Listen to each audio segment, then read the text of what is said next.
بسم اللہ الرحمن الرحیم ان الذین کفروا سواء علیہم اانذرتہم ام لم تنذرہم لا یؤمنون ختم اللہ علی قلوبہم وعلی سمعہم وعلی ابصارہم غشاوہ وَلَهُمْ عَذَابٌ عَظِيمٌ۔ ناظرین کرام، آج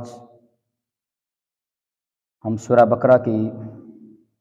آیت نمبر 6 اور 7 اس کا ترجمہ اور مختصر تفسیر آپ کی سماعت کی نظر کریں گے۔ جیسا کہ پہلے ویڈیو کے اندر یہ بیان کیا جا چکا ہے کہ سورہ بقرہ کی ابتدا میں 3 گروہوں کا ذکر ہے۔ ایک وہ گروہ کہ جو اوپر سے بھی یعنی زبان سے بھی اقرار کرتا تھا اللہ تعالیٰ اور اس کے رسول کی، اللہ تعالیٰ کی توحید اور اس کے رسول کی رسالت کی، اور دل سے بھی تصدیق کرنے والا تھا۔ وہ گروہ مومنین کا ہے، نبی پاک علیہ الصلوۃ والسلام کے اصحاب کا ہے، اور اصحاب کے بعد تا روز محشر حضور اکرم نور مجسم شفیع معظم صلی اللہ علیہ وسلم کے ان غلاموں کا ہے جو دل جان سے آقا کریم علیہ الصلوۃ والسلام کی رسالت کو بھی تسلیم کرتے ہیں اور اللہ تعالیٰ کی توحید کی بھی گواہی دیتے ہیں۔ اور دوسرا گروہ وہ گروہ ہے جو نہ تو زبان سے اللہ تعالیٰ کی توحید اور سرکار دو عالم صلی اللہ علیہ وسلم کی رسالت کی گواہی دیتا ہے، اور نہ ہی دل سے اس بات کی تصدیق کرتا ہے کہ اللہ تعالیٰ ایک ہے اور سرکار دو عالم صلی اللہ علیہ وسلم اللہ تعالیٰ کے بندے اور اس کے رسول ہیں۔ زبان اور دل سے بالکل منکر تھا، انکاری تھا، اور وہ گروہ وہ ہے جس کو ہم کافر کہتے ہیں۔ وہ مشرک لوگ تھے نبی پاک علیہ الصلوۃ والسلام کے زمانے میں، اور تا روز محشر جو بندہ بھی دل سے اور زبان سے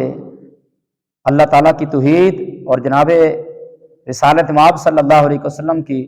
رسالت کا انکار کرے گا تو وہ اس دوسرے گروہ کے اندر اس کا شمار ہوگا، اور اس کا حشر بھی کل محشر کے دیہاڑے انہی لوگوں کے ساتھ ہوگا جو آقا کریم علیہ الصلوۃ والسلام کی رسالت کو مانتے نہیں ہیں۔ اور تیسرا گروہ ان لوگوں کا تھا کہ جو زبان سے تو کلمہ پڑھتے تھے آقا کریم علیہ الصلوۃ والسلام کا، اللہ تعالیٰ کی توحید اور سرکار دو عالم صلی اللہ علیہ وسلم کی رسالت کی گواہی بھی دیتے تھے، لیکن دل سے تصدیق نہیں کرتے تھے کہ یا اللہ کے نبی ہیں یا اللہ تعالیٰ کے رسول ہیں۔ تو ایسے لوگوں کو منافق کہا جاتا تھا، جن کا سردار آقا کریم علیہ الصلوۃ والسلام کے زمانے میں عبداللہ بن ابی تھا۔ اور تا روز محشر جو بندہ بھی زبان سے آقا کریم علیہ الصلوۃ والسلام کی رسالت اور اللہ تعالیٰ کی توحید کی گواہی دے اور دل سے اس کی تصدیق نہ کرے، دل سے اس کا منکر ہو، زبان پر کچھ اور ہو اور اس کے دل میں کچھ اور ہو، اس کا حشر کل محشر کے دیہاڑے منافقین کی صف میں ہوگا، اور اس کا انجام بھی وہی ہوگا جو منافقین کا انجام ہوتا ہے۔ تو آئیے ہم شروع کرتے ہیں قرآن پاک کی اگلی آیت، ان الذین کفروا سواء علیہم اانذرتہم ام لم تنذرہم لا یؤمنون، کہ بے شک وہ لوگ جنہوں نے کفر کیا، وہ جو اللہ اور اس کے رسول کے انکاری ہوئے، سواء علیہم برابر ہے ان پر، انذرتہم آپ ان کو ڈرائیں، ام لم تنذرہم ام یا لم تنذرہم نہ ڈرائیں، یہاں پہ نفی جہد ہے، انکار کیا جا رہا ہے، آپ ان کو ڈرائیں یا نہ ڈرائیں اللہ کے عذاب سے، لا یؤمنون وہ ایمان نہیں لائیں گے۔ اس آیہ مبارکہ کے اندر کافروں کی پہچان بیان ہو رہی ہے، کیونکہ جب گرمی کا پتہ لگانا ہو تو ٹھنڈک کی پہچان ضروری ہے، اگر رات کا حساب لگانا ہو تو دن کی پہچان ضروری ہے، اچھائی کا حساب لگانا ہو تو برائی کی پہچان بھی ضروری ہے۔ اسی وجہ سے اہل ایمان کے بعد اللہ تعالیٰ نے کافروں اور منافقوں کے افعال اور ان کے انجام بد کا ذکر کیا تاکہ ان کی پہچان بھی واضح ہو جائے اور آدمی کے سامنے تمام راہیں بھی نمایاں ہو جائیں، رستے سارے واضح طور پر نظر آ جائیں کہ حق رستہ کون سا ہے اور باطل رستے پر چلنے والے کون ہیں اور وہ کون سا رستہ ہے۔ اس آیت کا خلاصہ یہ ہے کہ اے پیارے حبیب صلی اللہ علیہ وسلم، وہ لوگ جن کی قسمت میں کفر ہے، جیسے ابو جہل ہو گیا، ابو لہب، عتبہ، شیبہ، ولید بن مغیرہ وغیرہ کفار ہیں، ان کے لیے برابر ہے کہ آپ انہیں اللہ تعالیٰ کے احکامات کی مخالفت کرنے کے عذاب سے ڈرائیں یا نہ ڈرائیں، یہ کسی صورت بھی ایمان نہیں لائیں گے، کیونکہ ان کے بارے میں اللہ تعالیٰ کو پہلے علم ہے کہ یہ لوگ ایمان سے محروم ہیں۔ تو اس سے ثابت ہوا کہ کافر بندے کو سمجھانا، جس کے کفر ہمیشہ مقدر میں لکھا جا چکا ہے، تو آپ کا ڈرانا اور نہ ڈرانا اس کے لیے برابر ہے، آپ اس کو ڈرائیں یا نہ ڈرائیں، اللہ تعالیٰ کے احکامات کی نافرمانی کرنے سے، مخالفت کرنے سے وہ بہر صورت وہ انکار بھی کریں گے سرکار دو عالم صلی اللہ علیہ وسلم کی رسالت کا اور اللہ تعالیٰ کی توحید کا، اور بات بھی نہیں مانیں گے۔ ڈرانا یا نہ ڈرانا ان کے لیے برابر ہو جائے گا۔ یہاں دو باتیں خصوصی طور پر ذہن نشین ناظرین کرام آپ رکھیں کہ ضروریات دین میں سے کسی چیز کا بھی انکار کرنا یا اس کو حقیر جاننا یا اس کا استہزاء یعنی مذاق اڑانا، یہ ہر لحاظ سے کفر ہے۔ اور ضروریات دین اسلام کے وہ احکام جن کو ہر خاص و عام جانتے ہوں، جیسے اللہ تعالیٰ کی وحدانیت، انبیاء کرام علیہم الصلاۃ والسلام کی نبوت، نماز، روزے، حج، جنت، دوزخ، قیامت میں اٹھایا جانا وغیرہ۔ عوام سے مراد وہ مسلمان ہیں جو علماء کے طبقے میں شمار نہ کیے جاتے ہوں مگر علماء کی صحبت میں بیٹھنے والے ہیں۔ جیسے ایک آپ آج قرآن کی تلاوت بھی سن رہے ہیں اور قرآن کا مفہوم سمجھنے کی کوشش کر رہے ہیں، اللہ تعالیٰ سے دلی دعا ہے کہ اللہ تعالیٰ آپ کو قرآن و سنت کا فہم نصیب فرما دے۔ تو جو علماء نہیں ہیں لیکن علماء کے پاس بیٹھنے والے ہیں، عام لوگ ہیں، صحبت میں بیٹھنے والے ہیں، علمی مسائل سیکھنے کا ذوق رکھنے والے ہیں، اس سے مراد وہ لوگ نہیں جو دور دراز جنگلوں پہاڑوں میں رہنے والے ہوں، جنہیں صحیح کلمہ پڑھنا بھی نہ آتا ہو، کہ اگر ایسے لوگوں کا ضروریات دین سے نہ واقف ہونا اس دینی ضروری کو غیر ضروری نہ کر دے گا۔ البتہ ایسے لوگوں کی مسلمان ہونے کے لیے یہ بات ضروری ہے کہ وہ ضروریات دین کا احسان کرنے والے نہ ہوں اور یہ عقیدہ رکھتے ہوں کہ اسلام میں جو کچھ ہے حق ہے اور ان سب پر اجمالاً ایمان لائے ہوں، اور ایمان لانا ضروری ہے۔ دوسری بات،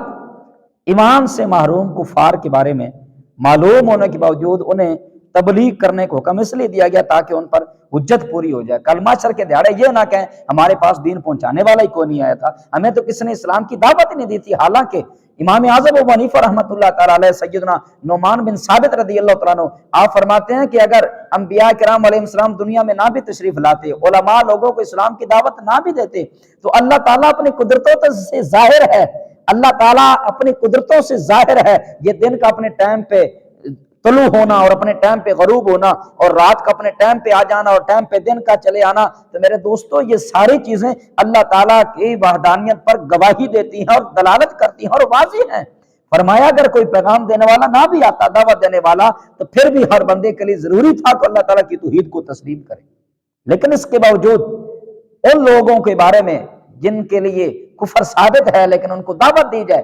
اس وجہ سے کہ کلمہ شر کے دہاڑے وہ یہ بہانہ نہ بنائیں کہ ہمارے پاس تو کوئی دعوت دینے والا آیا ہی نہیں تھا، ہمیں کو سمجھانے والا آیا ہی نہیں تھا، ہمارے پاس کوئی آ جاتا تو ہم کلمہ پڑھ لیتے۔ اللہ نے اس وجہ سے فرمایا محبوبہ آپ ان کو دعوت پیش کریں، اور نبی پاک علیہ السلام نے غلاموں کو فرمایا، صحابہ کو فرمایا بلغوا عنی آیا، فرمایا اگرچہ ایک آیت کیوں نہ ہو وہ تم پہنچاؤ لوگوں تک تاکہ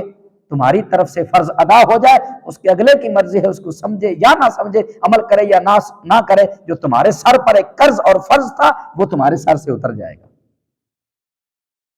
اور قیامت کے دن ان کے لیے کوئی عذر باقی نہ رہے، وہ یہ بہانہ نہ بنائے ہمارے پاس کوئی آیا نہیں تھا۔ اور اللہ تعالیٰ فرماتا ہے رسلا مبشرین ومنذرین لئلا یکون للناس علی اللہ حجۃ بعد الرسل وکان اللہ عزیزا حکیما، فرمایا ہم نے خوشخبری دینے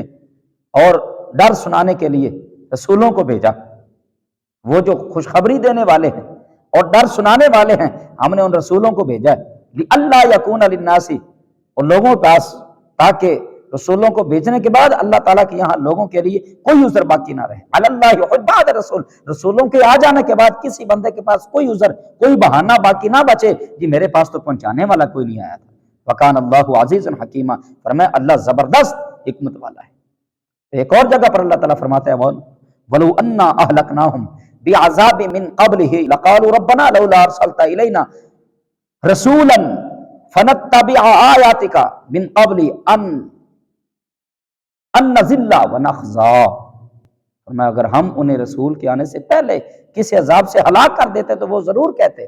رسولوں کے آنے سے پہلے اگر ہم کسی قوم کو تباہ و برباد کر دیتے، اپنا عذاب ان پر بھیج دیتے، تو وہ یہ ضرور کہتے، کیا؟ وہ ضرور کہتے ربنا لولا ارسلت الینا رسولا، اے ہمارے رب تو نے ہماری طرف کوئی رسول بھیجا ہی نہیں، کیوں نہیں بھیجا؟ فنتبع آیاتک من قبل ان نذل ونخزا، تو نے ہمارے پاس کیوں نہیں رسول بھیجا ہے، ہمارے رب ہماری طرف کیوں نہیں کوئی رسول بھیجا کہ ہم بھی ذلیل و رسوا ہونے سے پہلے تیری آیتوں کی پیروی کر لیتے۔ اس وجہ سے اللہ تعالیٰ نے یہ حجت پوری کر دی، اپنے رسولوں کو بھیج کر، رسولوں کے نائب علماء و فقہاء و صلحاء کو بھیج کے، تاکہ ہر ایک تک دین کی پہچان ہو جائے، ہر ایک تک دین کا پیغام پہنچ جائے، کل محشر کے دہاڑے کوئی یہ عذر و بہانہ نہ بنائے میرے پاس کو پہنچانے والا نہیں آیا تھا۔ نیز انہیں تبلیغ کرنے سے ایک فائدہ یہ بھی حاصل ہوا کہ وہ اگرچہ ایمان نہیں لائے لیکن سرکار دو عالم صلی اللہ علیہ وسلم کو انہیں تبلیغ کرنے کا ضرور ثواب ملے گا۔ اگر سرکار دو عالم صلی اللہ علیہ وسلم کو کافروں کو تبلیغ کرنے کا ثواب مل رہا ہے، تو جو سرکار دو عالم صلی اللہ علیہ وسلم کے وارث علماء ہیں، العلماء ورثۃ الانبیاء، علماء انبیاء کے وارث ہیں، وہ جو کافروں کو تبلیغ کرتے ہیں وہ ایمان لائے یا نہ لائیں، ان کا اپنا فعل ہے، تبلیغ کرنے والے کو خدا تعالیٰ ضرور بے ضرور اجر و ثواب عطا فرما دے گا، ضرور بے ضرور۔ اب ایک ان دوستوں ساتھیوں نے یہ جو مشن شروع کیا ہے، تو یہ بھی ایک دین کی تبلیغ کا ذریعہ ہے۔ اب جس کے دل میں آئے وہ پائے روشنی، ہم نے تو دل جلا کے سرعام رکھ دی۔ یہ تو ان کی مہربانی ہے کہ ان کی وساطت سے ہم آپ تک دین پہنچا رہے ہیں، اللہ تعالیٰ ان کو اس کا اجر عظیم عطا فرمائے، اس کا ضرور ثواب ملے گا۔ اور یہ بات ہر مبلغ کو پیش نظر رکھنی چاہیے، وہ جو دین کی تبلیغ کرنے والا ہے اس کے نگاہوں کے سامنے اور پیش نظر یہ بات رہنی چاہیے، اس کا کام تبلیغ کرنا اور اللہ تعالیٰ کی رضا کو پانا ہے۔ وگرنہ نبی پاک علیہ السلام کا دل بھی رنجیدہ ہو گیا جب کافروں نے اسلام کی دعوت کو تب قبول نہیں کیا۔ جب حضور رنجیدہ ہوتے رب نے فرمایا لیس علیک ھداھم ولکن اللہ یہدی من یشاء، محبوبہ آپ کا کام صرف تبلیغ کرنا ہے، آپ کا کام ہدایت دینا نہیں ہے، آپ تبلیغ کریں، ولکن اللہ یہدی من یشاء، اللہ جس کو چاہتا ہے ہدایت عطا فرما دیتا ہے۔ یہ تو اللہ تعالیٰ کی چاہت پر موقوف ہے، وہ کس کو ہدایت دینا چاہتا اور کس کو نہیں دینا چاہتا، آپ کا کام صرف پیغام کو پہنچانا ہے۔ تو یہ اللہ تعالیٰ کی مہربانی ہے، ہر مبلغ کو یہ بات پیش نظر رکھنی چاہیے، اس کا کام تبلیغ کرنا اور اللہ تعالیٰ کی رضا کو حاصل کرنا ہے، لوگوں کو سیدھی راہ پر لا کر ہی چھوڑنا نہیں۔ مبلغ نیکی کی دعوت دیتا رہے اور نتائج اللہ تعالیٰ کے حوالے کر دے بس۔ یا اللہ تو نے میری ڈیوٹی لگائی دین کی خدمت کی، میں اپنی خدمت انجام دے رہا، سر انجام دے رہا، حتی الوسع حتی المقدور، جتنی میری طاقت ہے اس کے مطابق میں دین پہنچا رہا ہوں۔ اللہ تعالیٰ کی پاک بارگاہ کے اندر یہ عرض کرے یا اللہ اس کا نتیجہ تیرے حوالے ہے۔ تو آج ہم دیکھ نہیں رہے کہ اللہ والوں کے مزار، اللہ والوں کے نام آج بھی چل رہے ہیں، جنہوں نے کئی لوگوں کو کلمہ پڑھایا، آج ان کی نسل میں جناب محمد عربی کی غلام ہیں، حضور کا کلمہ پڑھنے والی ہیں، نبی پاک علیہ السلام کی عشق کی گن گانے والی ہیں، نبی پاک علیہ السلام کی دین کی تبلیغ کرنے والی انہی لوگوں کی نسل ہے جن کو اللہ والوں نے کلمہ پڑھایا تھا۔ اور لوگوں کے نیکی کی دعوت قبول نہ کرنے سے مایوس ہونے کے بجائے اس ثواب پر نظر رکھے جو نیکی کی دعوت دینے کی صورت میں اس سے آخرت میں اجر ملنے والا ہے۔ فرمایا لوگوں کے یہ ذہن میں نہ رکھے کہ یہ لوگ مجھے صلہ دیں گے، نہیں، صلہ اللہ تعالیٰ کی ذات دینے والی۔ اور یہ بھی ذہن میں نہ رکھے کہ اگر اس نے نہ کلمہ قبول کیا، اس نے میری بات کو نہ مانا تو شاید میں بھی پکڑا جاؤں گا، نہیں، اب تو نہیں پکڑا جائے گا، تو نے اپنا حق ادا کر دیا، جو تیرے سر پر فرض اور قرض تھا تو نے اس کو اتار دیا ہے، تو نے اپنی ذمہ داری بجا لایا ہے، اب اس کے سر پہ ہے وہ اس کو قبول کرے یا نہ کرے، اب اس کو رب کا معاملہ ہے، جو تیرا رب کا معاملہ تھا تو نے اس کو پورا کر دیا ہے۔ یہ اللہ تعالیٰ کے تجھ پر خاص مہربانی اور اللہ تعالیٰ کا خاص فضل ہے تجھ پر کہ اللہ تعالیٰ نے تجھے اپنے دین کے لیے چن کر اپنے دین کے رستے پر لگانے کے لیے تبلیغ اور مبلغ بنا دیا، دین کی تبلیغ کرنے کے لیے، تاکہ اللہ تعالیٰ تجھ پر بھی اپنے فضل فرماتا رہے۔ من یرید اللہ بہ خیرا یفقہہ فی الدین، سرکار دو عالم نور مجسم شفیع معظم صلی اللہ علیہ وسلم کا فرمان، اللہ تعالیٰ جس کے ساتھ بھلائی کا ارادہ فرماتا ہے نا، من یرید اللہ بہ، جس کے ساتھ ارادہ فرماتا ہے اللہ تعالیٰ بھلائی کرنے کا، من یرید اللہ بہ خیرا، بھلائی کا، یفقہ فی الدین، اللہ تعالیٰ اس کو دین کی فکر عطا فرما دیتا ہے، اس کو دین کی سمجھ عطا فرما۔ یہ بھی ایک سمجھ کا ہی ایک کڑی ہے کہ جو ہم آپ تک پیغام پہنچا رہے ہیں قرآن و سنت کا، اور اللہ تعالیٰ کے دین اور اللہ تعالیٰ کے قرآن اور کلام کا آج مفہوم آپ کے سامنے بیان کر رہے ہیں۔ تو یہ بھی ایک ذریعہ ہے آپ کے ساتھ آپ دین کی تفقہ کا، دین کی فہم و فراست کا، کہ اللہ تعالیٰ نے ان کے ذہن میں یہ بات ڈالی اور انہوں نے ہمارے ذہن میں آ کے ڈالی، جس کی وجہ سے آج ہم آپ تک قرآن پہنچا رہے ہیں۔ اللہ تعالیٰ ان کو اجر عظیم عطا فرمائے اس کے بدلے۔ آگے فرمایا ختم اللہ علی قلوبہم وعلی سمعہم وعلی ابصارہم غشاوہ، فرمایا ختم اللہ، اللہ تعالیٰ نے مہر لگا دی ہے، خاتم مہر کو کہتے ہیں، اللہ تعالیٰ نے مہر لگا دی ہے علی قلوبہم، ان کے دلوں پر۔ اب قلوب قاف قلقلے والے کے ساتھ ہے، ایک قلوب، ایک قاف ہے قلم والا، ایک قاف ہے کتاب والا۔ اب دونوں کے جو واحد ہے وہ قلب آتی ہے، جو قاف کتاب والا ہے اس کی واحد بھی قلب آتی ہے، جو قاف قلم والا ہے اس کی واحد بھی قلب آتی ہے۔ لیکن یہ یاد رکھیں کہ اعراب کا سیکھنا بڑا ضروری ہے، تجوید و قرات کے ساتھ قرآن پڑھنا بہت زیادہ ضروری ہو چکا ہے تاکہ سمجھ آئے کہ لفظ کیا بولا جا رہا ہے اور کیا پڑھا جا رہا ہے۔ تو اب جو قلب کتاب کا، کتاب والے کاف کے ساتھ، اس کا معنی ہے کتا، اور وہ قاف، وہ قلب جو قاف قلم والے کے ساتھ ہے اس کا معنی ہے دل۔ اب زمین و آسمان کا فرق ہے کتے اور دل کے اندر۔ اب جو کاف کتاب والا قلب ہے اس کی جمع کلاب آتی ہے، کئی کتے، جبکہ جو قاف قلم والا قلب ہے اس کی جمع قلوب آتی ہے۔ یہاں پہ فرمایا ختم اللہ علی قلوبہم، اللہ تعالیٰ نے ان کے دلوں پر مہریں لگا دی ہیں۔ لہٰذا قرآن کو سمجھ کر پڑھنا ایک بندہ مومن کا شیوا ہے اور ایک بندہ مومن کے لیے ضروری بھی ہے۔ ختم اللہ، اللہ تعالیٰ نے مہریں لگا دی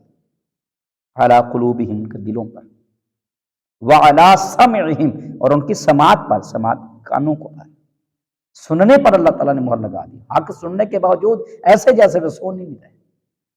حق سارا کچھ سمجھنے کے باوجود ان کے دل اس چیز کے انکاری ہیں، کیونکہ رب نے مہریں لگا دی۔ وعلی ابصارہم، اللہ فرما رہا ہے اور ان کی آنکھوں پر، بصر ابصار، ان کی آنکھوں پر غشاوہ پردے ہیں، وَلَهُمْ عَذَابٌ عَظِيمٌ، اور ان کے لیے بہت بڑا عذاب ہے، بہت بڑا عذاب ہے، عذاب عظیم ہے۔ اللہ تعالیٰ نے فرمایا ان کافروں کا ایمان سے محروم رہنے کا سبب اور وجہ یہ ہے اللہ تعالیٰ نے ان کے دلوں اور کانوں پر مہر لگا دی ہے، جس کے بنا پر یہ حق بات سمجھ نہیں سکتے، حق بات سن نہیں سکتے، اور نہ ہی اس سے فائدہ اٹھا سکتے ہیں۔ اور ان کی آنکھوں پر پردہ پڑا ہوا، کیوں نہ پردہ پڑے؟ جو اللہ اور اللہ کے رسول کی پاک ذات کے انکاری ہیں، ان کی آنکھوں اور دلوں پر پردے نہ پڑے تو اور کیا ہو، جس کی وجہ سے یہ اللہ تعالیٰ کی آیات اور اس کی وحدانیت کے دلائل دیکھ نہیں سکتے، اور ان کے لیے آخرت میں بہت بڑا عذاب تیار کیا۔ یہ کافروں کے بارے میں بیان کیا گیا ہے۔ سرکار دو عالم صلی اللہ علیہ وسلم کے سامنے، نبی پاک علیہ السلام کے سامنے جب ابو جہل آتا ہے، کہتا ہے جناب میرے ہاتھ میں کنکریاں ہیں، میرے ہاتھ میں بتاؤ کیا ہے، اگر آپ نے بتا دیا تو میں مان لوں گا آپ نبی ہیں۔ تو میرے لجپال نبی علیہ السلام نے فرمایا کہ ابو جہل اگر یہ خود بول کے بتا دے میں کون ہوں تو پھر کلمہ پڑھ لے گا۔ بڑا حیران ہوا، جناب کہیں؟ سرکار دو عالم صلی اللہ علیہ وسلم نے اشارہ کیا تو ابو جہل کے ہاتھوں میں کنکروں نے کلمہ پڑھنا شروع کر دیا، اس نے پھینک دیا، لگا اس پر بھی محمد کا جادو چل گیا۔ وجہ کیا ہے؟ اس نے کلمہ کیوں نہیں پڑھا؟ حالانکہ ہم نے تو نہیں نہ دیکھا سرکار دو عالم صلی اللہ علیہ وسلم نے اپنے اشارے کے ساتھ چاند کو دو ٹکڑے کیا ہے، ابو جہل نے تو دیکھا تھا، دیکھنے والے محروم رہ گئے، بعد میں آنے والے خوش بخت حضور کے کلمہ گو ہو گئے، جنہوں نے دیکھا بھی نہیں۔ یہ ایمان بالغیب ہے، غیب پر ایمان لانا ہے۔ تو نبی پاک علیہ السلام پر ہم ایمان لائیں، حضور کو دیکھا نہیں۔ جنہوں نے دیکھا بعض وہ ہیں جو دیکھ نہ سکے، دیکھنے کے باوجود نہ دیکھ سکے، اور جنہوں نے نہیں دیکھا وہ کلمہ پڑھ رہے ہیں جس کو ویسے کرنی کہتے ہیں۔ یہ سرکار دو عالم صلی اللہ علیہ وسلم کا صدقہ ہے کہ اللہ تعالیٰ نے ہمیں ایمان پر استقامت نصیب فرمائی۔